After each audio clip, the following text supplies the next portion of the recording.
এক অলৌকিক ঘটনার সাক্ষী থাকলো শ্রাবণ মাসের শেষ সোমবার। মূলত শ্রাবণ মাস মানে শিব ভক্তদের কাছে একটি বিশেষ মাস, আর তার মধ্যে সোমবার শিব ভক্তদের কাছে একটি বিশেষ দিন। আর ঠিক শ্রাবণ মাসের শেষ সোমবারই ঘটে গেল এক অলৌকিক ঘটনা।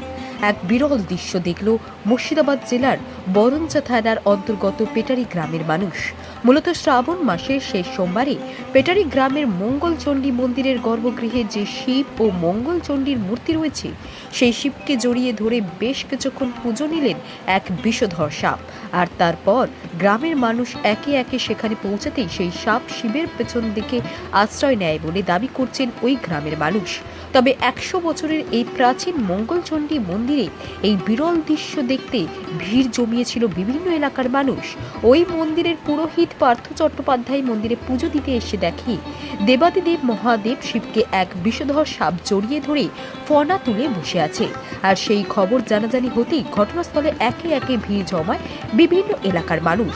তবে সেখানে দর্শনার্থীরা পৌঁছাতেই সেই বিষধর সাপ আশ্রয় নেন মহাদেবের মূর্তির পেছনে। তবে এই ঘটনাটি কতটা অলৌকিক বা কতটা যুক্তিযুক্ত, সেটা দর্শকদের নিজ নিজ ভাব প্রকাশের উপর নির্ভর করবে।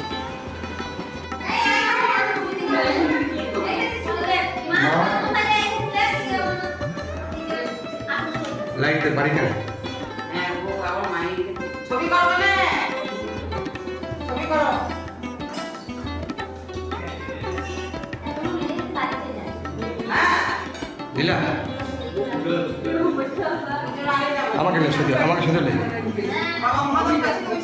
জয় গুরু হর হর মহাদেব শিব শম্ভু বলবো। আজকে শ্রাবণের শেষ সোমবার। আমি পার্থ চ্যাটার্জি, শ্রী শ্রী মঙ্গলচণ্ডী মাতার সেবায়িত, আমার গ্রামের সর্বজনীন মন্দির। আজকে একটি অলৌকিক ঘটনা এই মন্দিরের মধ্যে ঘটে যাচ্ছে বা ঘটছে। যেমন একটি বিষাক্ত খড়ির সাপ, যেটা হচ্ছে দুধের খড়ির সাপ, প্রথমে বাবার ওই মানে বডি থেকে ত্রিশূলের ওপরে জড়িয়ে ঠিক এইরকমভাবে বসেছিল। আমাদের গ্রামের এক বধূ, সে পূজা দিতে এসেছে সোমবার, সে কিন্তু সর্বপ্রথম তার চাক্ষুষে আসে যে একটা বিষাক্ত সাপ একদম ফোনা বিস্তার করে বাবার বডি থেকে বাবার ত্রিশূলের ওপরে চেপে আছে।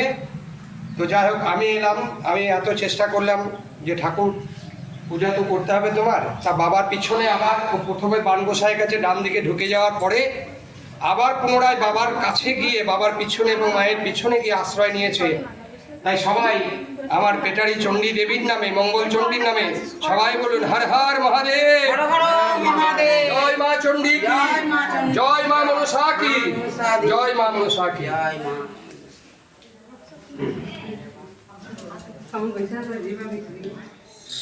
হ্যাঁ গো, কোনোদিন আমার দর্শন হয়নি।